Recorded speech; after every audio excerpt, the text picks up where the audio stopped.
Alright, well, hi everyone. My name is Carla Guidi and I'm a chemical engineering major. And I'm going to give you guys a presentation for the National Conference, so hopefully you guys can get prepared for the people that couldn't attend the live session. So I'm going to be talking about just in general about the conference, so like what to expect, how to prepare, and then also how to build your resume, how to be prepared for an interview, your elevator pitch, and then I'm going to recap everything. So.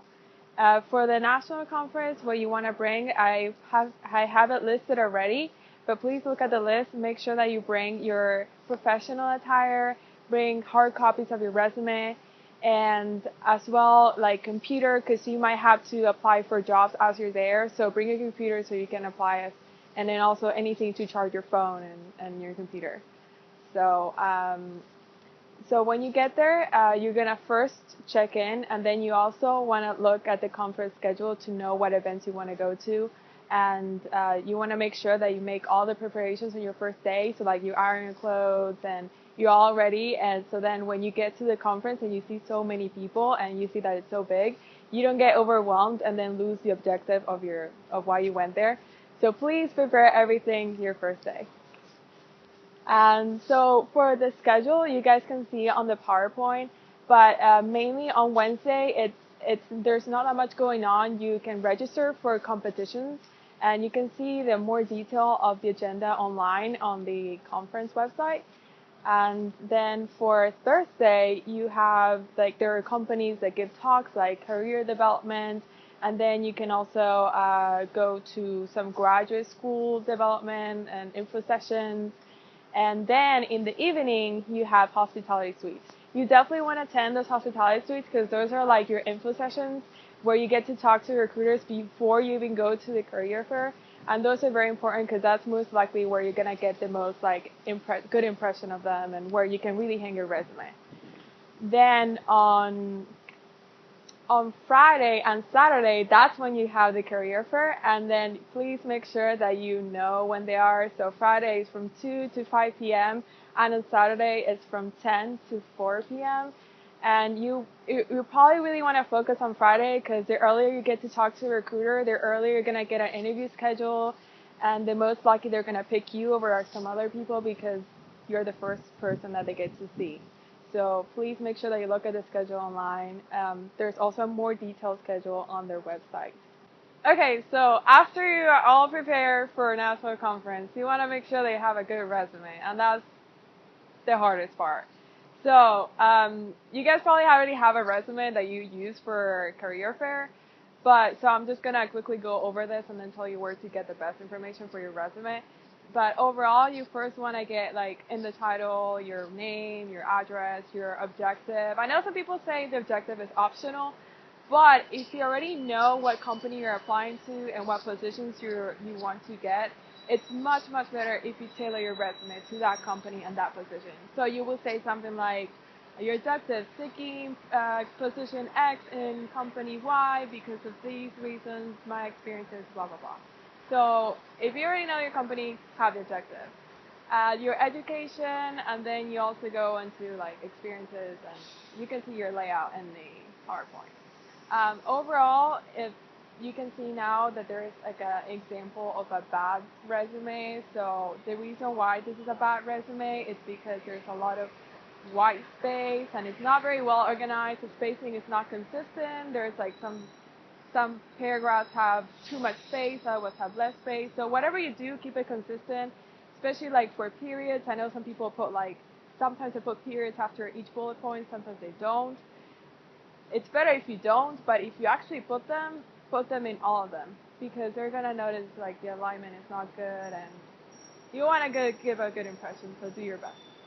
And now for a good resume, so this is an example that I got from the CRC website, and these are samples that the CRC gives.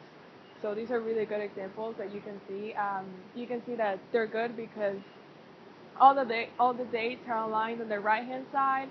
Then the experiences are laid out with your position first, then the company, then the location, and then the bullet points are using action words with, action words in the past, and you always want to do that. Make sure that the action words are in the past, not the present, not the future.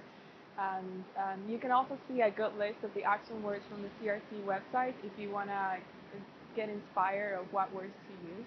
If you want to know more details about your resume, please look at the crash course packet, because there we included a very detailed explanation of what should be included on each section. And that's given by the CRC, therefore it's actually really good information. So you should look at the CRC packet to know exactly how to lay out each section. Alright, so after you have your resume and you're ready to talk to recruiters, you need to know what you're going to tell them. And that's when the elevator pitch comes into play. So you're probably thinking, like, what is an elevator pitch? I'm sure you heard it before. It's something it's like an introduction of yourself that you give to a recruiter in a very short amount of time. It's supposedly it's going to take like as long as it takes for an elevator to go up, so about like 30 seconds, 1 minute. So you really want to give a good summary of yourself. So you're going to include your name, university, major, what you're looking for, what position, and also if you have like a theme, let's say that you're really into a healthcare industry, just give them examples that it shows that you're into the healthcare industry and you're applying for a healthcare job. Don't do it for something that's not healthcare related, or you're going to think you're lost. Okay, so like an example is saying like, hey, my name is, and you give your name and the school year from University of Florida, majoring in whatever, and then you keep going on for about a minute. Okay, and then for interacting with recruiters, so once you give your elevator speech and everything, it's very important to keep this tricks in mind when interacting with recruiters. So you want to make sure that that you know your resume, you know what you're going to say, and that you apply beforehand. So if you apply beforehand, you have a much higher chance of the recruiter to actually be interested in you. And it also gives you something to talk about, and also you can make smarter questions about the positions available if you actually already know what positions they have. And you also want to research the company beforehand. So you have to go to the company website and you have to know what they do, what products they have, if there are any news in the company, because if you see a new product, that's a good point of conversation. You can ask them about the new product that they have, how that's changing the manufacturing line or the supply chain, and that's going to make them know that you actually want to actually work for them. So, and also another tip is that you can go on glassdoor.com. That's a website where people that have worked in that company give reviews of their experiences there, and they also give tips for interviews. So if they have interview questions that they want to share, you can check them beforehand so you kind of know what to expect. And yeah, so, and also if you want to take advantage and asking for a business card when you interact with recruiters, that's something that can be very beneficial for you, and then you can keep in touch with them. So asking for business cards is something that it can always play to advantage. The worst case it can say is no, but it's worth a shot. Okay, so now for interviews, there are different styles of interviews. The most common one is a behavioral interview, and that's the one I've been having always. Then you also have technical interviews, and then you have case studies. The case studies are a little bit less common, so we're not going to cover them. And then the interviews can be one-on-one on the phone, but in the conference they're either going to be one-on-one or you with two recruiters. So for strategy, for the interviews, you want to arrive early, so you want to get there like about 30 minutes early. You want to bring your resume, portfolio, name tag. You want to be confident. You want to make sure that whatever they tell you, make sure that you say that you can do it and give examples that support that you can do it. And you want to give a good impression because most likely they're just looking for somebody who's friendly and who does their job. And you also want to dress business professional.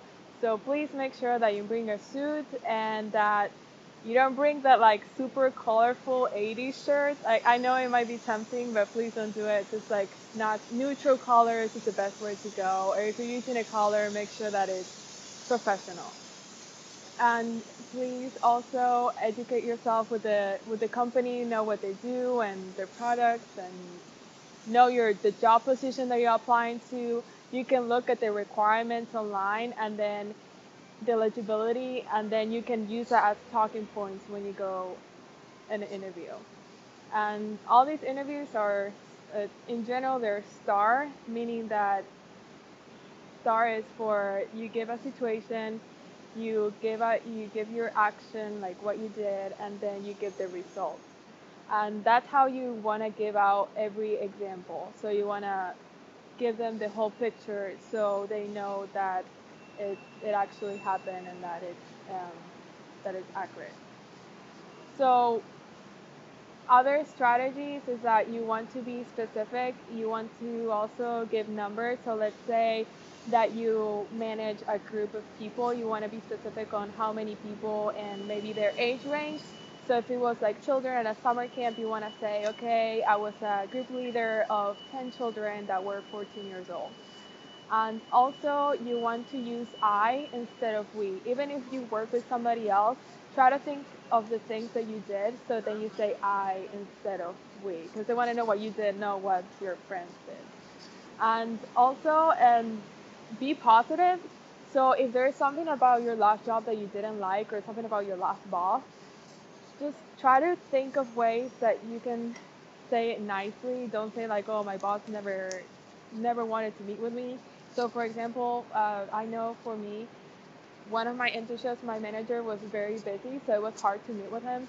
So what I said during interviews was that he was not always available, so I could not always meet with him, but I found people in my team who could work with me and who could get my answers, who could get my questions answered instead of always relying on him. And that way it shows that you know how to interact with other people, that you know how to get your answers, and you don't always rely on the manager, which is something that they also want to look for. And then also at the end of the interview, you want to ask for their business card, and you want to send them a thank you letter. It's a really easy way to stand out. Okay, so behavioral interviews, so they're usually like scenario type of interviews where they ask you like, okay, tell me a time that you did something, and you have to give them like the STAR interviews. You're gonna give them the situation, the action you did, and then the result. And then for the most common questions in a behavioral interview is that, for example, what is your most common strength, and then your most common weakness. For the weakness, you have to be careful. Just try not to say something that's actually really bad. So don't say like, oh, I can't meet deadlines, because they're going to be scared if you say that. So you can give examples like, okay, I don't really have the technical knowledge all the time. That's like one of your weakness. And then you can say how in examples like how you can actually get the answers from other people, or like by doing your research on your own. And another common question is that they ask you if you have any questions. And that's usually at the end. And usually if you research the company, you already have some questions you can ask.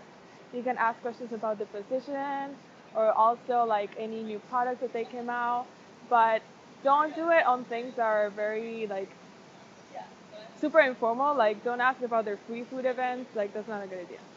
And then for technical interviews, I personally haven't had those. And I've also interviewed for full-time positions, so I'm not sure how often they happen. But I had once like a technical question in a behavioral interview, and that was like, I had to estimate how many tennis balls you can fit in a car.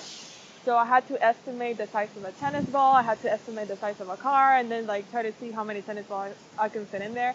I know also like another type of question is like, okay, they tell you that that a package came out of the line kind of broken, like the tabs were missing, and then you had to say possible reasons why the package was kind of broken. I know there might be more technical on the role that you're applying to, but you can look at different examples in the packet, in the crash course packet for those.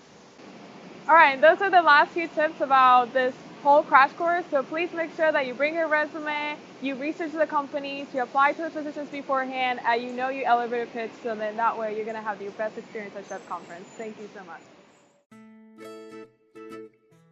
How would you describe SHPE National Conference? SHPE National Conference is a great opportunity where Hispanics can go and interact with companies professionally. You have things like information sessions where you can find out a lot about a company's culture, about how they're targeting Hispanics, and what kind of roles you would be able to play in their company.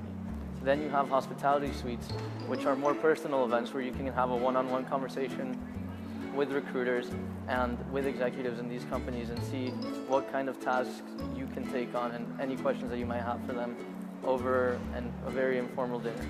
Then you can also go to career workshops and career fairs where you can actually see recruiters at tabling events, talk a little bit about your resume and your interest in the company, and see what kind of role you could play for them.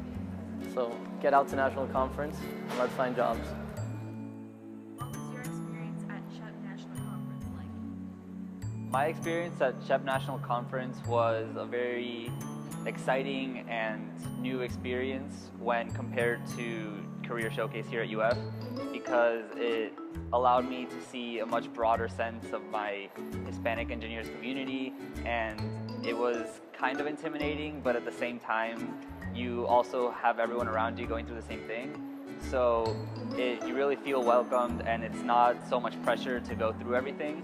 I was a freshman when I went, and although I was a bit nervous, I was able to get 2 different interviews from different companies, and I got my internship offer at conference as opposed to Career Showcase here where I didn't get anything.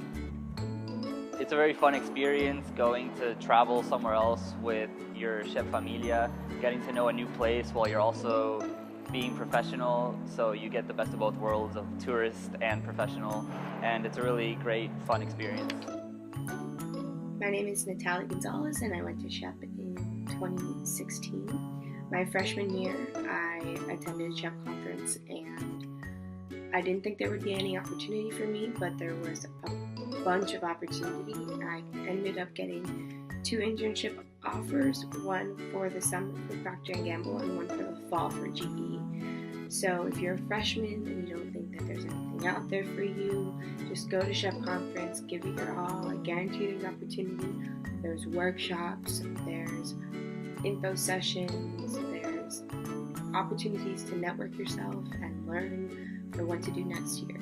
So I highly recommend SHPE conference to anyone who's in SHPE. Do you have any more tips for anyone going to conference this year? Yes, you want to make sure you stay healthy throughout the conference, so make sure you get plenty of sleep. You don't want to be falling asleep in the workshops. Make sure you plan ahead about where you're going to have breakfast so that you're not fainting the next day. It's a great idea to carry around a water bottle or have a granola bar in your backpack and take advantage of the city. Plan ahead what key spots you want to visit and take advantage of the opportunity because you're still there to have fun.